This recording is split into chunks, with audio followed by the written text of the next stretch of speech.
हे guys, welcome back again वेब9 academy में। हूं आपका होस्ट रह सिंह। तो यार पिछला मैंने एक वीडियो बनाया था जहाँ पे मैं थोड़ा सा आपको टिप दिया था यूआर शॉर्टनर वेबसाइट के रिलेटेड। तो वहाँ पर देखो एक थोड़ा सा हमारे पास कमेंट क्या है, तो कमेंट में थोड़ी सी प्रॉब्लम आ रही है यूजर्स को कि लॉगिन में। तो हो सकता है वो आप डायरेक्टली आप कैसे फिक्स कर सकते हो। देखो हो सकता है आपके पैनल से प्रॉब्लम हो या तो फिर आपने जो स्क्रिप्ट इंस्टॉल किया वहाँ से भी प्रॉब्लम हो सकती है। जैसे नीचे आते तो यहाँ पर देखो, यहाँ पर इन्होंने मेंशन किया कि इनको बेसिकली लॉगिन में प्रॉब्लम आ रही है। तो यहाँ जैसे मैंने रिप्लाई तो किया था कि आप थोड़ा सा चेकआउट कर लेना। जहाँ पर आप रिप्लाई अगर देखो तो यहाँ लॉगिन में जो OTP डिसेबल होता है ईमेल के थ्रू जो लॉगिन ऑप्शन होता है उससे आप चाहो तो एक बार चेकआउट कर सकते हो। बाई चांस आपने इस कमेंट को नहीं देखा या फिर आपको भी ऐसे ही प्रॉब्लम आ रही है तो जस्ट आपको क्या करना है, वीडियो में आप जस्ट फॉलो करो। सबसे पहले तो आपको डैशबोर्ड में चले जाना है। वहाँ पे आने के बाद अगेन आपको चले जाना है एडमिन पैनल में। एडमिन पैनल में जाने के बाद देखो सेटिंग जाना है और अगेन सेटिंग चले जाना है। अब जैसे यहाँ पे आते हो यहाँ तक ऊपर देखो एक आपको ऑप्शन मिल जाता है यूजर्स का। अब यूजर्स माने देखो सबसे पहले तो अगर आपको सबसे पहले यहाँ पे क्या होगा, रजिस्ट्रेशन अगर आपने नई वेबसाइट आपने बनाई है तो यहाँ पे ऑब्वियस सी बात तो यहाँ पर यस होगा।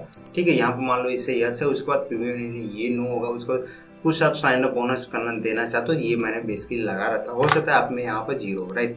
अब यहाँ होगा कि आपके ऑप्शन में देखो जिनको भी प्रॉब्लम आ रही है ये लॉगिन अगर बाई चांस मैनुअली एक्टिवेट करना पड़ता है। यहाँ पर देखो उन्होंने मेंशन किया था कि देखो डैशबोर्ड में लॉगिन करना है, उसके बाद मैनुअली एक्टिवेट करना पड़ता है अपने यूजर को। ठीक, तो यहाँ पर होता क्या कि यहाँ पर अगर आपने इस ऑप्शन को इनेबल कर रखा है बेसिकली ये ईमेल वेरिफिकेशन के थ्रू वहाँ पर उनका अकाउंट वेरीफाई होता है। तो बाई चांस अगर आपके ईमेल के थ्रू वहाँ पर OTP नहीं जा रहा है, डायरेक्टली ईमेल नहीं पहुँच पा रहा है ईमेल एक्टिवेशन के थ्रू जो भी आपको अकाउंट को इनेबल की जाती है, तो उस केस में आप क्या कर सकते हो, इसे जस्ट यहाँ पर आना, उसके बाद नो कर देना। उसके बाद आप सिंपली यहाँ पे सेव चेंजेस पे आपको सिंपली कर देना है क्लिक। जैसे अब इतना कर तो एक बार इतना ट्राई कर लेना। आई होप शायद जो प्रॉब्लम अभी जहाँ तक मैं समझ पा रहा हूँ ये प्रॉब्लम आपको फिक्स हो जाएगी। तो इस केस में होगा क्या, जो भी आपको यूजर यहाँ पे आएगा रजिस्टर करेगा वो डायरेक्टली आपको यहाँ पर रजिस्टर हो जाएगा। आपको कोई भी अलग से ईमेल वेरिफिकेशन प्रोसेस नहीं होगा। इन केस आप ईमेल भी चालू रखना चाहते हो, यूजर के पास जो ईमेल जा रहा है वो नहीं पहुँच पा रहा है, सबसे पहले तो यूजर को इन्फॉर्म करो कि उनका जो भी अगर बाई चांस चेक करो मोस्टली चांसेस होते क्या है कि वो जो ईमेल होता है वो आपको स्पैम फोल्डर में चले जाते हैं, या तो वहाँ पे यूजर बाई चांस नहीं देखते हैं। ठीक है, इन्फॉर्म करो। अगर आप ज़्यादा यूजर को अट्रैक्ट करना चाहते हो अपनी वेबसाइट में तो आपको इस ऑप्शन को डिसेबल कर दो। जो भी यहाँ पर पहली बार साइनअप हुआ था उनका डायरेक्टली अकाउंट एक्टिवेट हो जाएगा। और यार कुछ लोगों की क्वेरी जो आ रही थी कि यहाँ पर देखो जैसे होम पेज में अभी मैं अपने भी दिखा देता हूँ। जैसे कि मैंने बताया कि आप कैसे डोमेन चेंज करना चाहते हो, ये वीडियो को आप देख सकते हो। अगर इन केस आप डोमेन चेंज करना चाहते हो अपनी वेबसाइट की, बहुत सारे प्लेलिस्ट है मेरे पास, आप प्लेलिस्ट को चेकआउट कर लेना।